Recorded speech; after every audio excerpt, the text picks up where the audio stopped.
over the link to Twitter? Yes, it is posting live as we speak right off the show handle.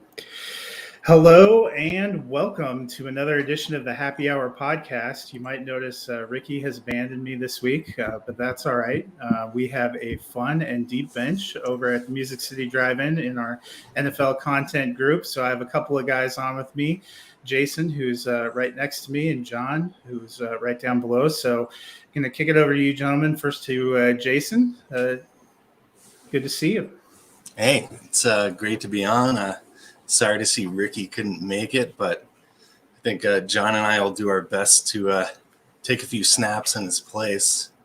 At the current time, I've been writing Fight Fire with Flyers. That's a kind of a weekly deep stash, something to try and hopefully break out as you get into the playoffs or late in the season. You get some players you'll see later, like Taylor Heineke, if you deep quarterback league, for example, or a super flex. Somebody who not as exciting last night, but I really thought was going to pan out would have been Kenny Gainwell. Yeah. We'll see how it goes. I still have high hopes. It's just the Eagles' offense as a whole seems more centered around Jalen Hurts as the alpha and omega, if you will. Let's pass it on to John. Yeah. Hey, everybody. Oh. Yep. Okay. So I'm John. I write News and Noise for the group. It's basically whatever comes to mind and my hot take on it. I encourage you to check it out. It's under iHeart Caravans. Background, been doing this for several years. I've been playing fantasy for over 20, and I've had over 20 fantasy leagues for several years now. So super plugged in. Not always right because, well, some of the stuff I say is absolutely crazy, but I hit more often than I don't. So hopefully today you get the good stuff. The trick is you just got to stick with it. And last year I picked Matthew Stafford to be my NFL MVP candidate because I was all in on the Lions, and that didn't pan out. But he moved over, so I just picked him again. Absolutely. So, and I know you're a big 49er fan. How about you, Jason? Do you have a team? My team would be the Pittsburgh Steelers, but in general, I try to be fairly agnostic as pretty much my career is in the sports gambling field. I try to see past personal bias, if you will. But, certainly for the most part, I'm sure, like yourself, Matthew, with the Denver Broncos, and Ricky, as I've noticed, with the Titans, and I'm sure, the Cardinals for you, John. I see a lot of aspects that I wish I hadn't seen in the Steelers this year. But, we're holding out hope, if you will. Yeah. When Denver's playing well, I'm excited about them. When they're not, I'm excited about all my other fantasy players. Ricky says I'm a closet Cowboys fan. I think it's just because I have so many shares of Dak Prescott and CeeDee Lamb. I'm wedded to their success. So, That's what fantasy will do to you. Well, last night we got I guess it turned out to be an okay game. Fair warning, I'm still in the middle of my renovation project that has added a lot to my life. So I thought I saw all I needed to see in the first half with Brady and the Bucs firmly in control. So I went ahead and went to sleep, and I woke up. It looks like the Eagles made a little bit of a game, but ended up coming up short. What did you guys think of what you saw last night? Well, the Bucs definitely took their foot off the gas, which is weird. Brady doesn't do that. It could have been the Eagles stepped up, but it felt like the Bucs just weren't playing with as much urgency.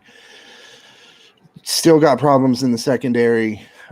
Slowing people down is going to be tough all season. Sherman went out with a hamstring, which considering he was signed and played 3 days later last week. That's a testament to their lack of depth, and with him hurt now too, it's tough. Especially since they were in on trying to get Gilmore. And yeah. Oh my gosh, that would have been amazing. I can't even call it a closet Brady fan. I am all about some Tom Brady. And I really thought that Gilmore was going to follow him down to Tampa Bay. I'm going to check with you guys, but do you get a sense of the Bucs almost have a bit of malaise when they're kind of in control of a game? Like, for the most part, it seemed like last week playing in New England was something they were probably really getting amped up for with Brady, and to play such a big game and come out and kind of take control right away, against the Eagles with, what seems like a very disorganized offense. I can understand where it felt like, the Eagles were the only ones that felt the need to play in the second half, if that makes any sense. Yeah, the Bucs have been beat up too. Brady, had that thumb injury, and they talked about him taking a couple shots. Godwin had been on the injury report. They're still missing Gronk. Half their defense is out. So I'm sure a big veteran move would be, if you're going to win, you maybe don't give it 100%. Yeah, it is Thursday. Everyone's, a little bit ready for the weekend, the early weekend, if you're ready for the mini bye. Mm-hmm. The line on it was -7. They won by 6. I got burnt. Yeah, I mean, it's tough with so we'll do a couple fantasy things. First, for the Eagles, obviously Jalen Hurts, I don't know how you guys feel. I don't think he's an incredible NFL quarterback. He's been good for fantasy, but is he the only Eagles player you feel good about putting in the lineup week to week, especially now with we'll talk about in a minute, but Zach Ertz just got dealt? For me, I've basically, my plan heading into the draft season was essentially, if I had to get somebody on the Eagles, it was going to be Jalen Hurts. And I was trying to pair them with one of the rookie quarterbacks, because my biggest fear is Jalen Hurts gets benched in 2 weeks. I don't know who they could possibly turn the keys over to. Captain Jorts. Dude, Gardner Minshew, baby, all day. Yeah. Okay. So now it's not going to be Flacco, but it might be Minshew. my worst fears realized. A competent backup quarterback. A backup quarterback anyway. A backup quarterback, yeah. Yes. For the most part, I was excited about Devontae Smith, but it's just hard. As much as consistency really is hard to see at the wide receiver position. The only consistency. At least he's alive. Jalen Reagor, I'm pretty sure, died and nobody told us. Well, you missed. He had 97 yards or something in pass interference penalties. No, I saw some. Okay. But yeah, I was, for the most part, like I mentioned, that I like Gainwell as an athlete, as a player.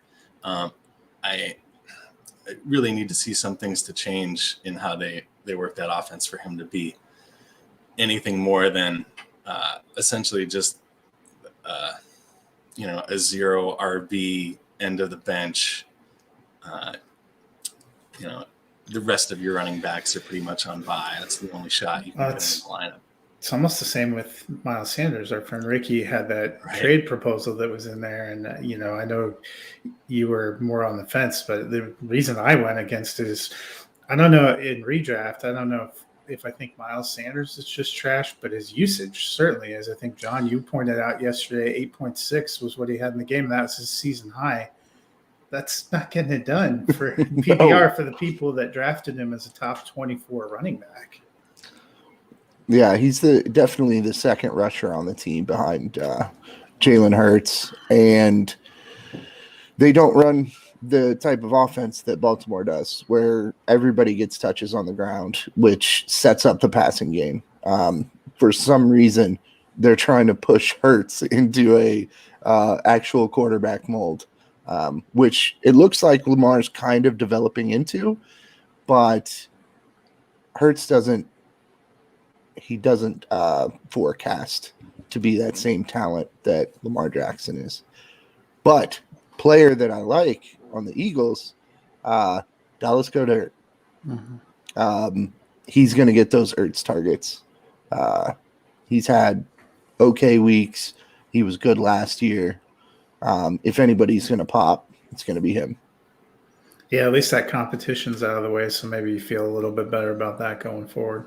Any other Eagles thoughts before we transition to the other? Actually, it makes perfect sense. Goddard was inactive last night with COVID, right? Yep, he's on the COVID list. So you get Ertz to play his final game. He gets the whole tight end target share, and now jet set right off to Arizona. And Goddard can come back ready to take the whole cup of tea. Well, you can see Eagles fans want to get some other people involved because they seem to be cheering a lot every time Miles Sanders touched the ball. So, they were going nuts. For the other side, I think we know what we need to know about the receivers and Tom Brady. But let's talk about Fournette for a minute. Coming in last night, he was running back 15 already in PPR. Did nothing that would do anything but vault him up there because he scored 2 rushing touchdowns, got involved in passing work. Is he tracking to be? We thought last year when they signed him, he had the potential to be possibly an RB1 in that offense. Never really materialized. Saw flashes of it sometimes in the Super Bowl. Seen the same starting this year, but now these last 4 weeks, it's been the Fournette show, and it seems like they're better for it. What do you think of Fournette going forward? Oh, I love Fournette. You know that. I've loved Fournette for years. Last season was tough. He spent, right up until the season with the Jags. They kind of did him dirty the way they pushed him out the door. Didn't give him a real chance to set up with anybody else. Lack of preseason action due to COVID. The whole team operated kind of slow. Fournette caught like 80-some balls the year before. Rushed for over 1,000 yards. Was obviously one of the top backs in the league. He's not old. He's still really, really good. Last year was kind of an aberration because of the whole COVID situation. His taking over does not surprise me at all. Yeah, I was always curious last season how much that late transition and acclimating to an offense, especially at the running back position, really slows your performance down or just impedes your volume on the offense. And everything, if you want to look at it narrative based, it looked like finally they got to the playoffs and they were ready, and the question in the off season is he now a year older? Is that going to affect his performance? And is it going to, affect how the team uses him? And I think it didn't take long to see how much patience the coaching staff has for turnovers, or whether it's Tom Brady has. And, I've not been a huge Fournette fan. I've been kind of hopeful on Ronald Jones, but sometimes you just have to, put away your feelings and, understand who the real prize is in that, I guess, running back share, which isn't much of a share anymore. Yeah, Jones not doing himself any favors going into free agency. Mm-hmm. So we touched on it briefly. Zach Ertz, big news this morning, gets moved to the Arizona Cardinals. Cardinals, the last undefeated team in the NFL, really trying to make a run toward the playoffs. They fell just short last year. Max Williams had looked good for a couple games, got hurt. Now we find out he's going to be gone for the season.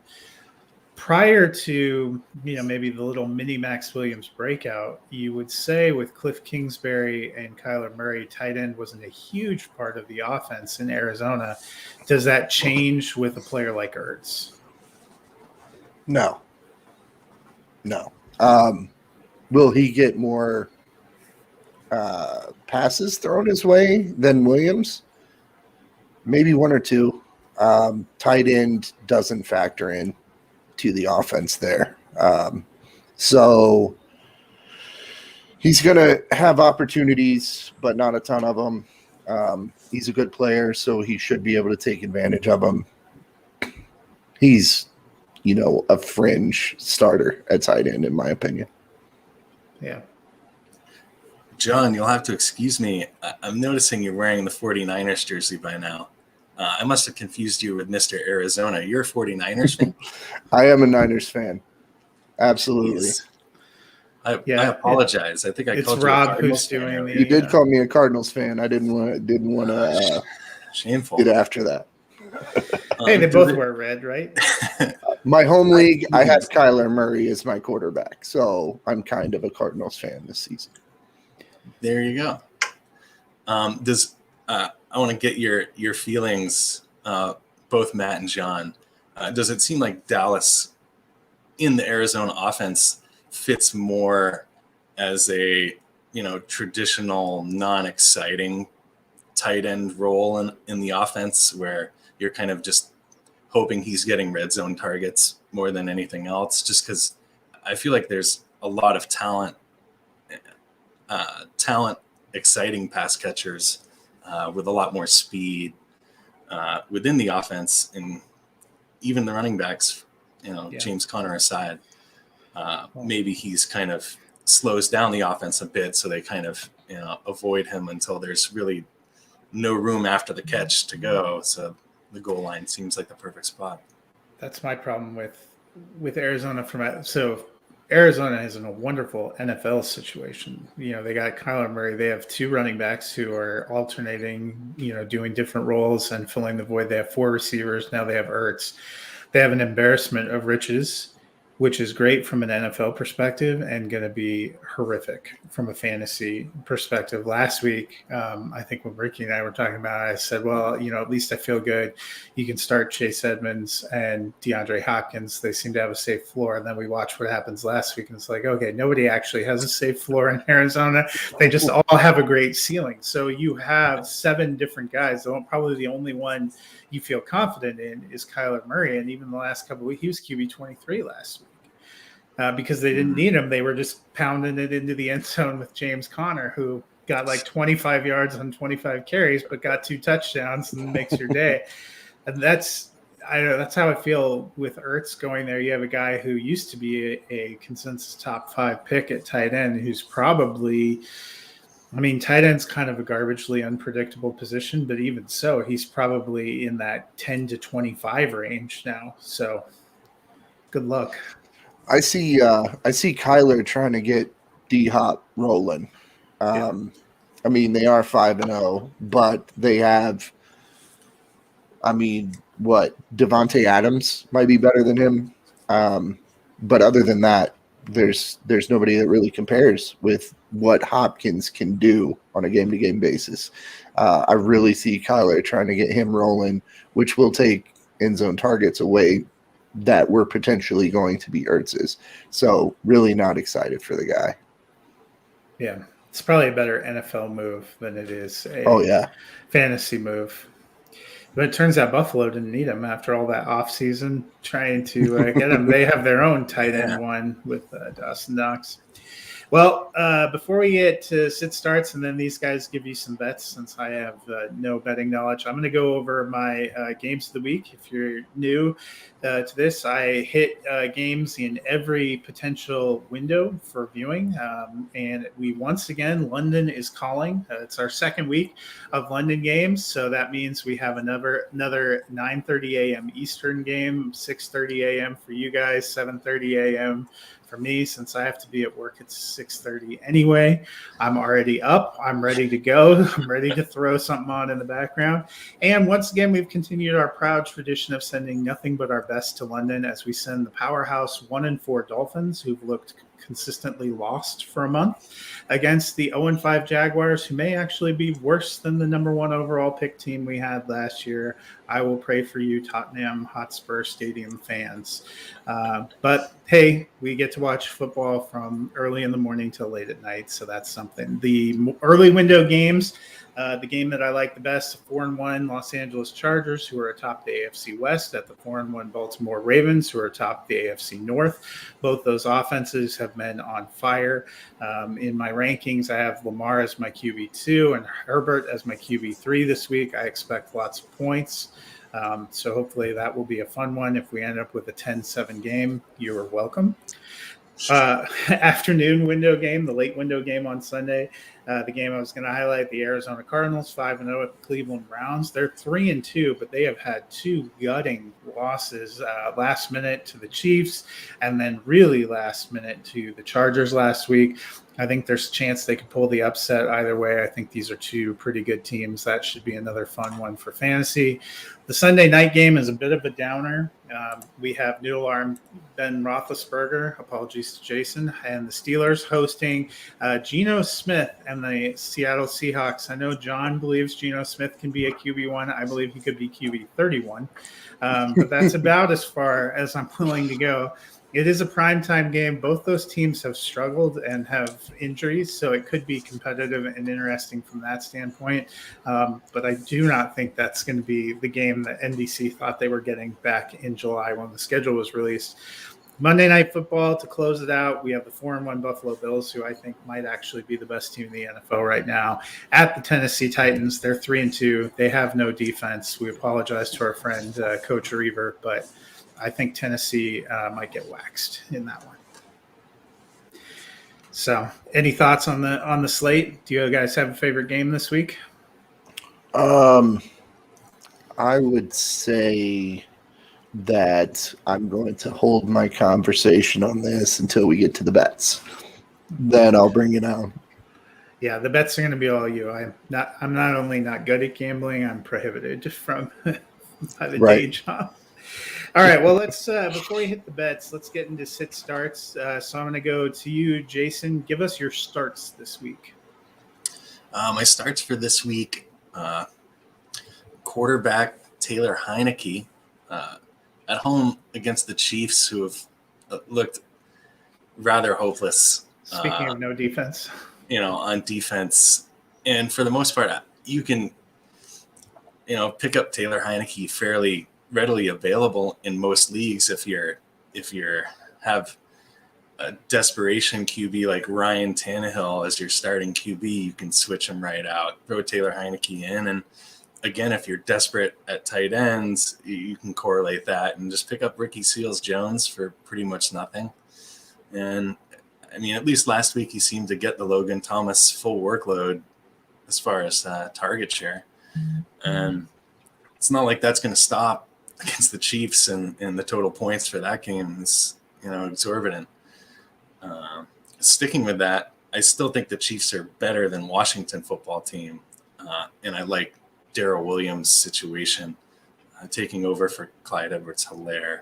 I'd like to think he's going to get at least a few looks in the passing game at minimum, and I just don't trust Jerick McKinnon to be anything more than an emergency back for the most part. So I like Darrell Williams as if you need an RB2, definitely a good flex option. You shouldn't be expecting, again, it's the Chiefs running backs. You shouldn't be expecting him to rattle off 100 plus total yards and 2 touchdowns or anything like that. But you're going to get some steady production there. And I suppose more of a flyer in this list for standard redraft leagues would be Rondale Moore.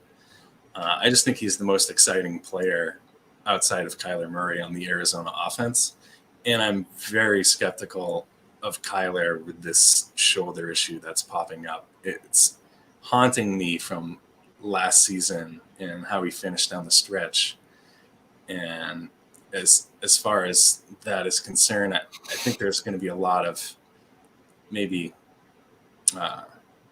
short average depth of target in this game. That kind of fits Rondale a bit more, and maybe more manufactured touches as opposed to, kind of trying to limit turnovers, because I think that's where Arizona's going to get stuck against Cleveland in this game. That would be about right. He's had a couple of slow games. So about the time everyone pulls him back out of their lineups is when he's going to go off. John, who do you like to start this week? Well, there's a show on Hulu. It's called Wu-Tang Clan.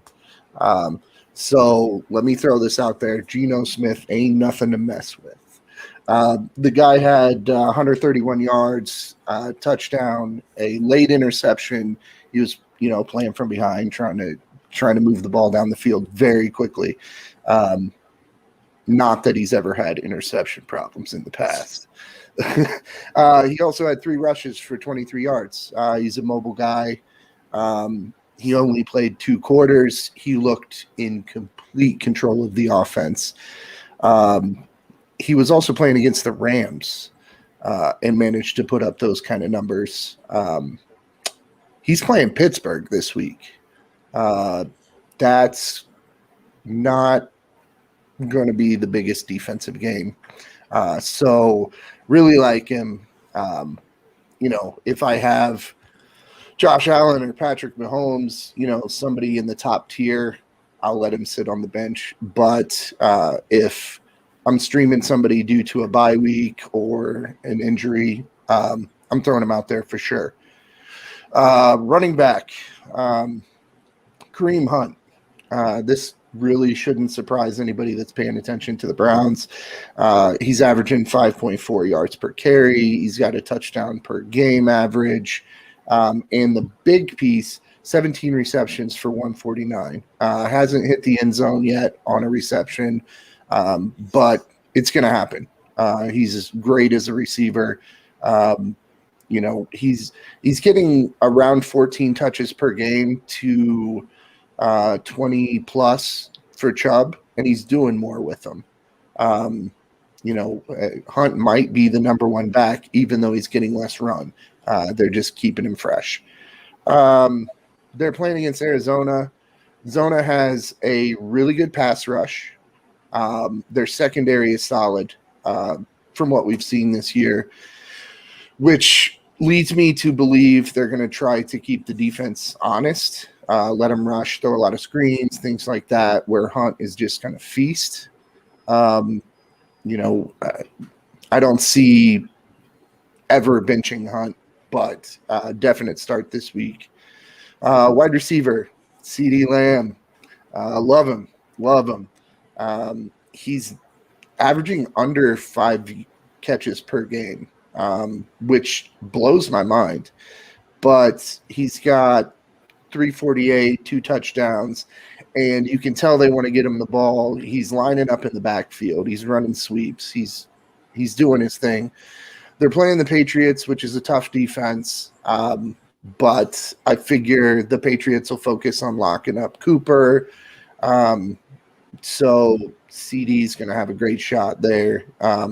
And again, I would never bench CD. So definitely start him.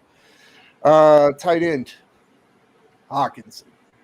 Start your studs. Over the past 3 weeks, he's only caught 8 balls for 74 yards.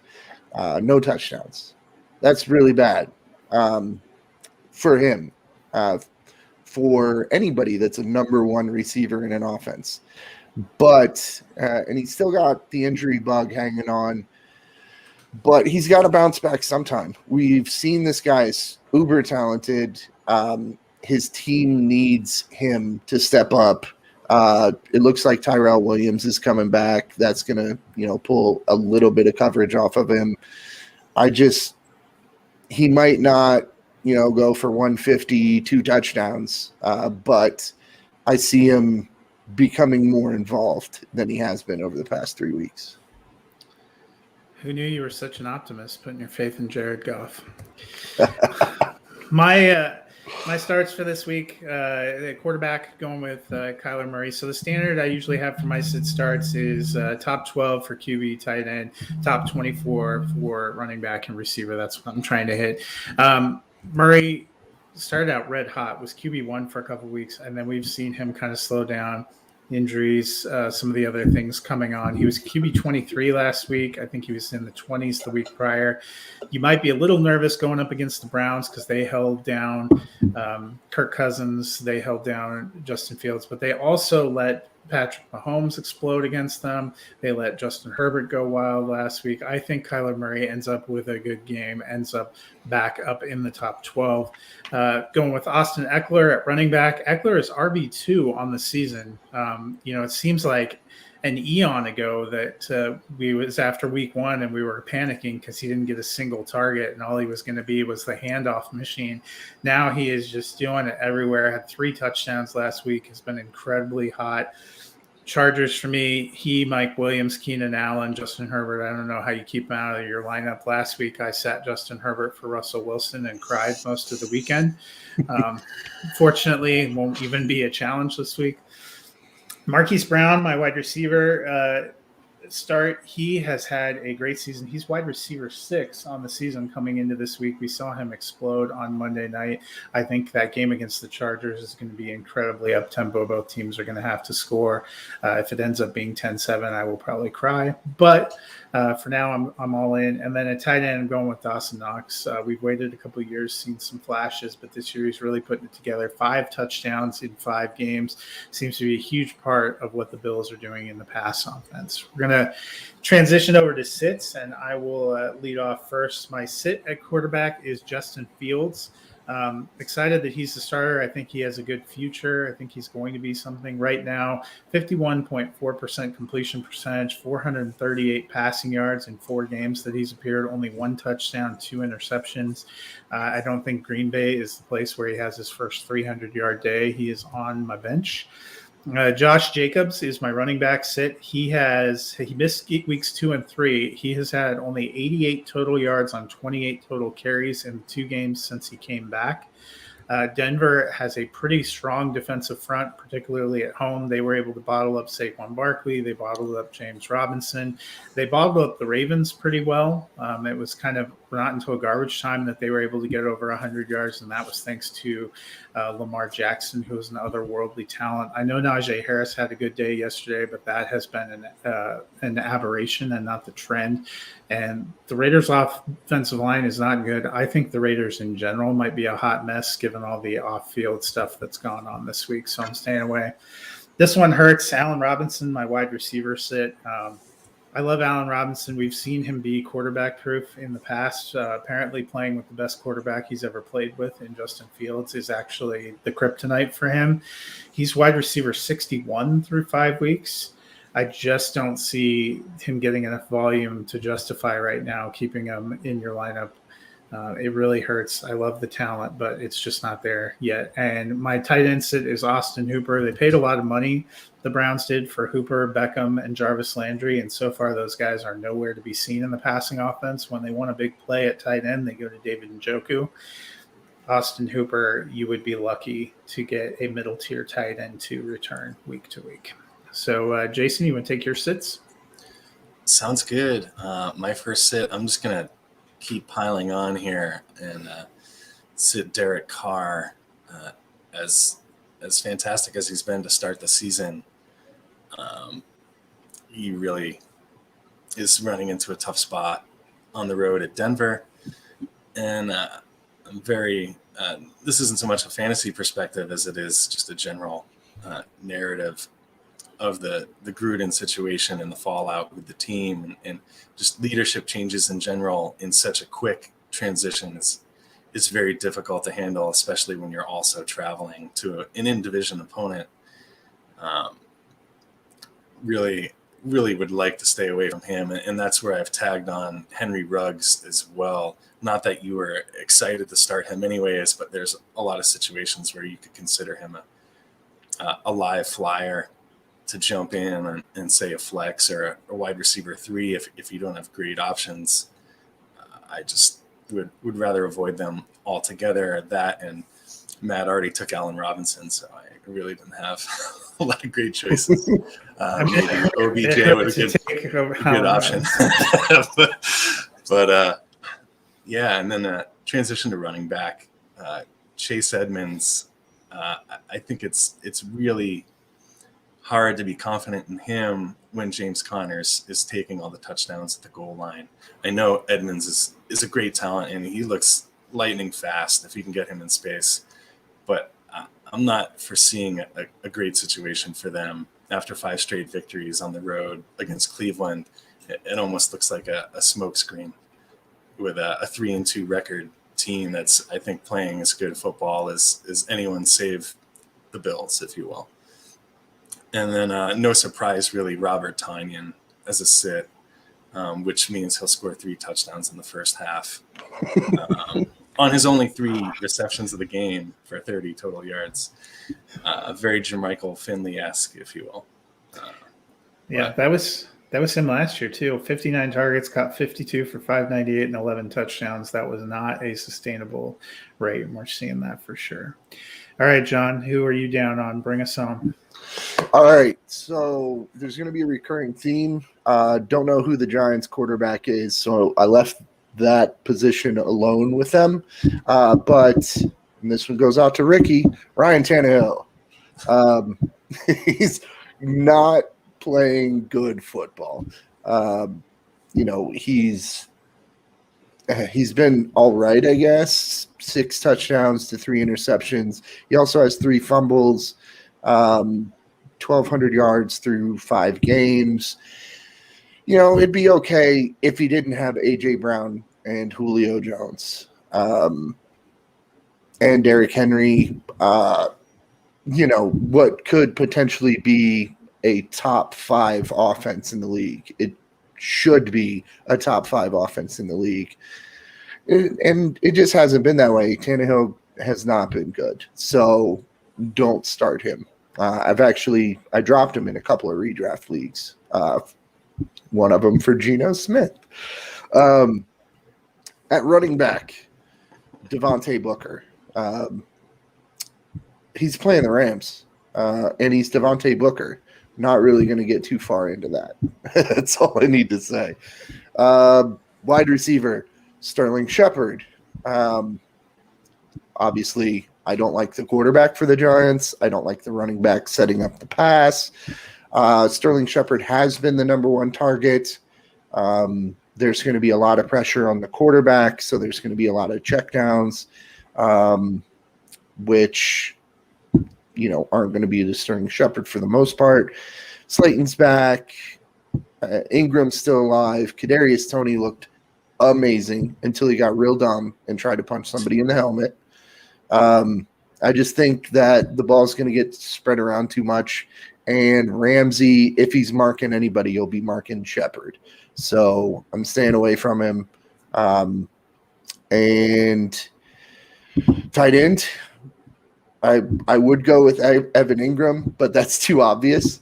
I went with Gesicki for Miami. He's been good with Brissett. Brissett loves him. Unfortunately, Tua doesn't. And Tua's not very good at quarterback, to be honest. So, they're going into London. Tua hasn't been playing. He's just practiced this week. I don't see them all of a sudden building a connection. Gesicki has been good the past couple weeks. This is not the week for him, though. All right, I'm going to put you guys on the spot for a minute. London game. Dolphins or did the Jaguars get their first win? Tie. God. Yeah, it could be like a 3-3 tie. Honestly, if I had to put a bet on them, I'd pick the Jags to win. They do like London. Yeah, they pretty much. I mean, that's almost a home game for them at this point in time, and they've got every bit of the weapons that. Actually, probably more offensive weapons than Miami, with James Robinson, Marvin Jones, Laviska Shenault, Dan Arnold, Trevor Lawrence. He's mobile. He can make a little something happen. They're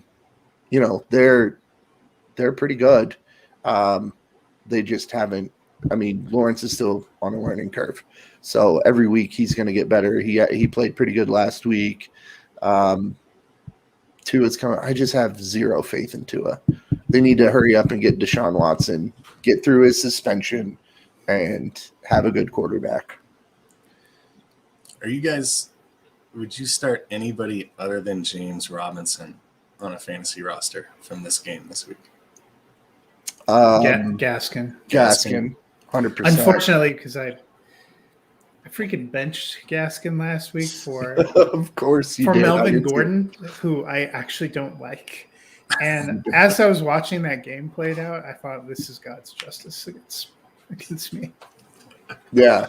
I mean, Gaskin, I like Waddle in a pinch, With Tua coming back, Waddle, they had good connection. I was going to pick the Jaguars, but then I remembered that Urban Meyer and Darrell Bevel still exist, and I picked the Dolphins. Yeah. I could see this. What is a shootout when both quarterbacks aren't very good? I can see a lot of balls getting thrown around, and some of them getting reeled in. I can name the Dolphins kicker, Jason Sanders. I can't remember who the kicker is for the Jaguars, so that kind of gave me pause. Oh, right. It's not Joey Sly. It's not Joey Sly. Isn't it the same guy they've had? Lambeau? Isn't it Lambeau? I'm looking it up. This is a peak fantasy podcast, and we have to look up a kicker. Yeah, it's Josh Lambeau. Yeah. Nice. Oh, no, hold on. Who's Josh? Lambeau might be hurt. Yeah, I think he did get hurt. I know he's been the incumbent. Yeah, they said he has a hip injury. Oh, no, that was from last year. No, I think he's still there. But nevertheless, Jason, are you picking Jags or Dolphins? I'd take Miami. I think having a coach is better than the situation in the leadership department for Jacksonville. And the Dolphins have been in that rebuild for several years before Jacksonville. And I think all around their team is a bit more balanced. I guess would you call it a defensive shootout is what we might see with the offensive turnovers? Jacksonville's number one defender is also going to be out for this game. Yeah, their number one defender got traded to Carolina, so Miami at least has a secondary potentially.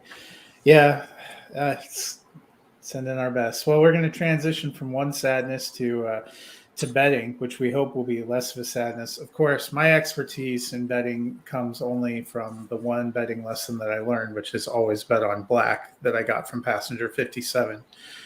I don't know how that pertains to actual betting, but, it stuck with me. Wesley Snipes, he seemed like it worked for him. So, but that's why we have you guys to talk about actual bets. So I think you were going to look at prop bets and straight bets. Jason, you want to take off and give your bets this week? And then John, you can follow. Sounds good. A lot of where I get a lot of my fantasy takes and inclinations are trying to be ahead of the trends. You don't want to be following what just happened the last week. So it's really, really kind of avoiding just following where everyone else seems to be putting all their chips, so to speak. And so this week I found a prop. It would be William Hill or Caesars if you're in Nevada. Stephon Diggs is the receiving yards leader for week 6 in the Sunday and Monday slate at 15-1. For the most part, it just seems like he's the time bomb right now, waiting to have a really huge game. And everything we know about Tennessee thus far is that they're not going to try and prevent that. So it's just whether the opportunity is there and he kind of takes hold. And for the most part, 15-1 on your money it's a worthwhile risk,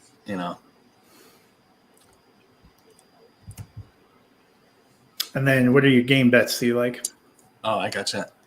As I think alluded to, I'm not as excited about Arizona heading into Cleveland. So Cleveland minus 3.5 seems fine. If you can get an alternate line and lay even more with Cleveland and get like plus 200 and change in return, take a shot that they just absolutely steamroll the Cardinals.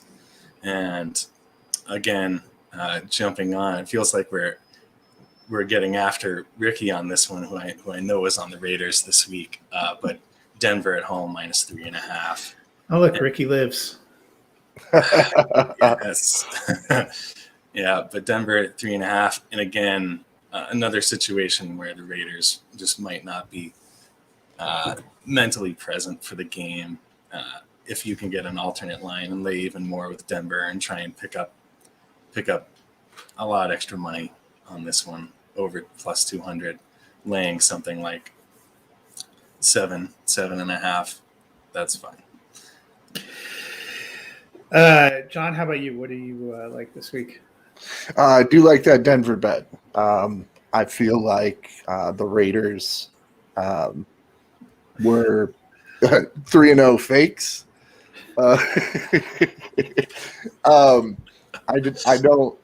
I don't like anything Raiders going forward. They're not going to be favored except for maybe one or two matchups. I looked at the schedule last night. Not impressed. So I think they're going to have a really tough season. Personally, I've already put in some bets. Prop bet Washington over 2.5 touchdowns. I think that the Chiefs are going to move the ball with such effectiveness that Heineke is going to have a ton of opportunities. And Antonio Gibson's shown up. McLaurin's always dangerous. They've got an okay offense to above average. And the Chiefs don't really have a whole lot of defense. So I'm definitely rolling over 2.5 for Washington, 2.5 touchdowns. As far as straight bets, I've got Carolina to win. Darnold gets a bounce back game. Didn't play too well last week. They're playing Minnesota. That's not really scaring anybody. They're the underdog, so I'm taking them. Seahawks, Geno Smith, baby.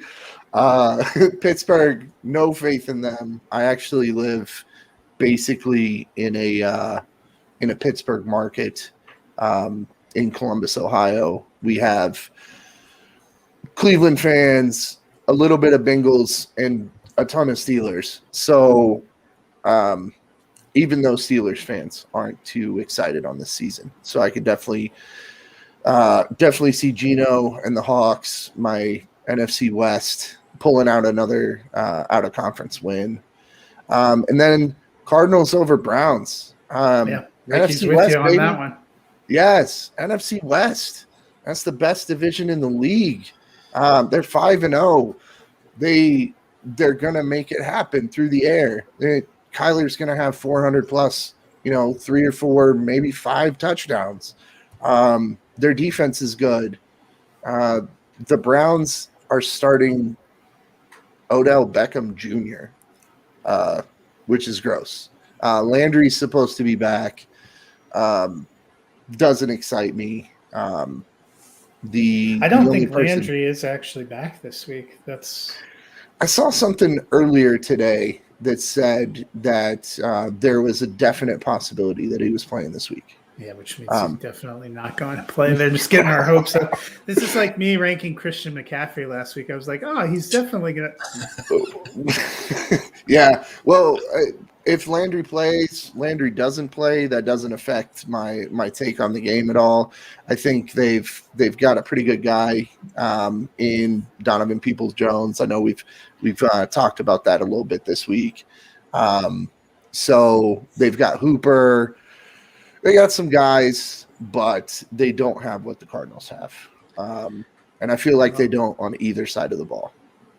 I like this because I picked Cleveland. Ricky obviously picked the Cardinals. You picked the Cardinals. Jason picked Cleveland. So it's, we're setting up at odds. Ricky did post his bets. I assume he means Kelsey. I'm not familiar with Kelby, but Kelsey over 87.5 yards. I would say that feels like a pretty safe bet. I thought Kelby was the backup to Geno in Seattle. It could be. Seattle is right? Seattle is low. And then Ricky likes the Cardinals +5, so he's jumping on the train with John. He likes the Panthers +1.5, jumping on the train with John. And he likes the Raiders +5, so he's on an island on his own, and we'll pray for him. Well, Raiders +5 might. I mean, it could. That's true. With the points. Denver's not winning by a touchdown if they win. Yeah, I picked them, but then I remember we have Vic Fangio, and I don't know if having Vic Fangio is better than not having a coach at all. It's kind of a toss-up to me right now. Broncos Nation was so into Vic Fangio that as soon as the John Gruden news broke on Monday, Broncos fan page, somebody posted, "Why can't people do an email investigation of our coach and see what they can find?" Oh, goodness gracious. Yeah. So, it's been a good mood and atmosphere. Living this close to Denver was always a dream. And for a few years when we first moved here and Peyton Manning was here, that dream was realized. In the last 5 years, it's been less optimistic. You don't like Drew Lock? I kind of like Drew Lock, but he's never really done anything. I think they need to start over. I don't really like our GM, so that doesn't give me hope. Well, those are their football bets. I'm not going to take ownership because I don't know what I'm doing, and nobody wants my football bets. Although my picks, that seem to be in the greatest groove of my life, 55 and 25 through 5 weeks to start out. Now 56 and 25 after last night. Trust me, that won't continue. Maybe 1 or 2 more weeks, and then I'd get off the train. John has picked with me the last few years. I barely beat my wife last year, and the year before that, she destroyed me with the tried and true method of choosing which city was more desirable for habitation or which team's colors looked better in a color palette. Those are tried and true methods. But before we go, even though Ricky's not here, we don't want to leave you without a movie corner. Hit on a couple of things that popped out last week. First was No Time to Die, James Bond. I don't think either of you guys got to see that one, but I went and saw it. I thought it was a great final act for Daniel Craig's James Bond. This is his last movie, if perhaps you have heard. We had to wait 18 months. This was the first big Hollywood movie delayed due to the pandemic. It was supposed to open on Good Friday 2020. Finally opened on last Friday, October 8th, 2021, after originally being slated for April 8th, 2020. So quite a wait. I thought it was worth the wait. One of my favorite of Daniel Craig's James Bonds. I thought it was really good. The ending was really stirring. It's almost 3 hours, but it didn't feel that long. So it was a lot of fun. The other thing that wrapped up last week was Marvel's What If, the fourth original Marvel series. John, I think you said you saw that. Did you enjoy What If? It was a little dry in the beginning, like the series in general, but the last few episodes were payoff, and that last episode was amazing. So, like the series, definitely recommend it. Yeah, and I'm going to be curious to see how it ties into the larger MCU. They said that all these shows are pointing towards something, which is probably Doctor Strange and the Multiverse of Madness, which we know is coming in 2022. I will say, if I'm not a big cartoon person. I don't care that much for the animated genre. This isn't really like a cartoon in the way some people are thinking of it being a cartoon. If you've enjoyed Marvel stuff, you will probably enjoy this. It is dark. To me, it was a lot darker. I think South Park's running joke for a lot of years was Cartman died in every episode, or Kenny died in every episode. Yeah. The running joke in What If seemed to be that Tony Stark died in every episode. There until the end. So that was kind of fun. This weekend, Last Duel, the Ridley Scott film, opens. I have not seen it yet. I'm going with my wife tomorrow, but Ricky saw it. He liked it. You can catch his review up on the site. You get to see bleach blonde Ben Affleck. I don't know what more you could hope for in life than, bleach blonde Affleck and Damon. Apparently, and I will have to ask Ricky how this would have possibly fit in. There was supposed to be a big kissing scene between Damon and Affleck that got cut from the final cut, and I'm trying to figure out how that would have even worked based on the trailer that I saw and what the film was supposed to be about. But I guess we'll have to wait until we've seen it. And then the other big release this week out in theaters and available on Peacock to stream is Halloween Kills, the follow-up to the 2018 sequel, which was a follow-up to the 1979 original, pretending that all those other Michael Myers adventures never happened. John, I believe you saw that last night. Oh, yeah, definitely. Going into it, put the over-under at 21.5 kills by Michael Myers. Not going to give it away, but, feel free to hit me up with your guesses. That is a lot for an hour and 40-minute movie. Yeah, definitely. Jason looks scared just hearing the talk of 21.5. Does he have a machine gun or some type of... He doesn't need one, man. He's good at what he does. It felt like a lot of the movie was setting up Halloween Ends, which comes out October 14th of 22. It wasn't a movie that was designed to tell its own story, it felt like. But it was absolutely gruesome, and I loved it. Very visual with brains and the terrible things that Michael was doing to people, blood everywhere, reminiscent of all of your favorite, Friday the 13th and, Nightmare on Elm Street, as far as that goes. And the effects are better nowadays. So just awesome in that space. I've always been a Halloween guy. This one did not let me down. So fun fact, I went to Christian College, the Biblical Institute of Los Angeles, and for my senior communication thesis project, I wrote about the evolution of slasher films from the 70s Genesis through their 90s rebirth. I passed the class. I don't think they were very impressed with my with my choice of topics. Jason, do you have any favorite films you want to share? That's a excellent question. I was just thinking about that. To hit on the season, Donnie Darko was one of my favorite films, which kind of revolves the climax sort of around Halloween night, so to speak.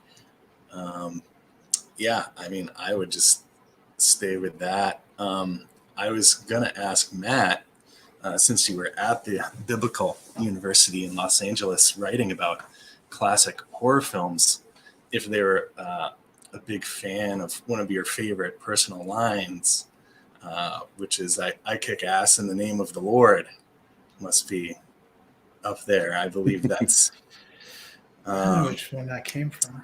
Oh, that's Evil Dead. Oh yeah, that's is it? Yeah. The first Evil Dead. Yeah, I like the Evil Dead movies. It was interesting to do that kind of research for my dorm room. I like the original Halloween, but my favorite of the probably slasher genre is Scream, and I don't know if it's just because I was in high school when that came out, so probably a lot of 90s nostalgia. I actually was able to convince my wife, who is not a horror person, to go when they re-released it in theater last year for the 25th anniversary. I was able to convince her to go. We went and watched saw it on the big screen. It was kind of fun. And now they have a new one coming out and seeing Nev Campbell and Courtney Cox, I was like, oh, they look old. And then I thought about how old I am, and I was like, oh my God, I'm old. So thanks for that dimension. There was definitely a preview for the new Scream awesome. In the Halloween film. And it kind of looked like those guys were just needing another paycheck. You see that where they'll reboot something and include the original people. Yeah.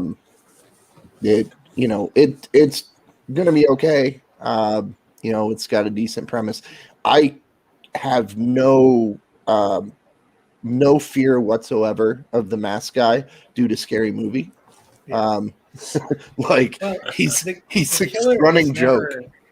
never, that was kind of the flip when they moved to the new wave horror. Is in the old originals, it wasn't. You never really remembered any of the human characters that were in there. It was the iconic character of Michael Myers, the killer, Jason, the killer, although wasn't the killer in the first Friday the 13th, but the killer, Freddy Krueger, the killer. It wasn't a big for the characters who survived or who were the heroes. And when you get to more of the new wave, like with Scream or even I Know What You Did Last Summer, it was the marquee characters were the people who survived. So kind of a little genre flip, but that's going to do it for us this week. Before we head out of here, John, tell us where they can find you and what they can look for from you next.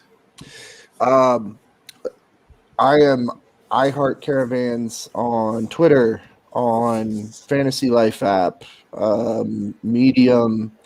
I don't know where I'm not. I Heart Caravans. So check me out there. Got the News or Noise comes out every week.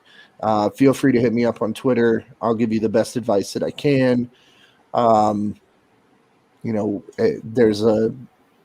There's a good chance that I'll get back to you incredibly quick because I live on my phone. So that's basically what I got for you. All right, Jason, where can they find you and what can we see from you next? I'm on Twitter at Jason or at Asteroided Jason. For the most part, tomorrow you'll see Fight Fire with flyers for this coming week. The piece will begin to have kind of a catalog of all the flyers that I've presented for Deep Stashes and kind of see like the top 10 of who's still relevant and worth holding on to if necessary. Real quick, Ricky pointed this out in the chat. He said Nick Chubb could be out Sunday. I looked it up. It looks like he did not practice today. I don't know if there's any specific concerns, but that could be a significant issue. He said Chubb out Sunday. Does he mean Nick Chubb or Bradley Chubb? Because he's I think I saw something on the about Raiders. Nick. Oh. Nick got a DMP today, I want to say. Well, that's disappointing. Or yesterday. Not disappointing. I got Hunt as one of my starts. And that was without the injury. That was without it. No. You knew that injury was coming. You previsioned it. So, well, I am at. Yeah, he said it is Nick. Okay. I guess I was locked in on his love of the Raiders this week. You can follow Ricky at Ricky Valero _. You can follow me at Nighthawk7734. It is Friday, so I have my latest recap of the morning show episode that will drop this afternoon. And I also have my Friday 5 where I pick 5 games from the Sunday slate I thought were the most interesting. Sadly for John, it does not include Seahawks and Steelers because I'm not the Geno Smith stan that you are. I guess no one else can. And Ricky, before we go, just wants to leave us with one parting thought. So next week's show is going to be a lot of fun. One of us is going to feel like ducking the other, and yet we're going to have to show up. And I have a feeling it's going to be me feeling sad. But maybe that's the last 5 years of tortured Broncos fandom just seeping into my heart of hearts, into my soul out there. But thanks all for joining us, and good luck to you out there in week 6.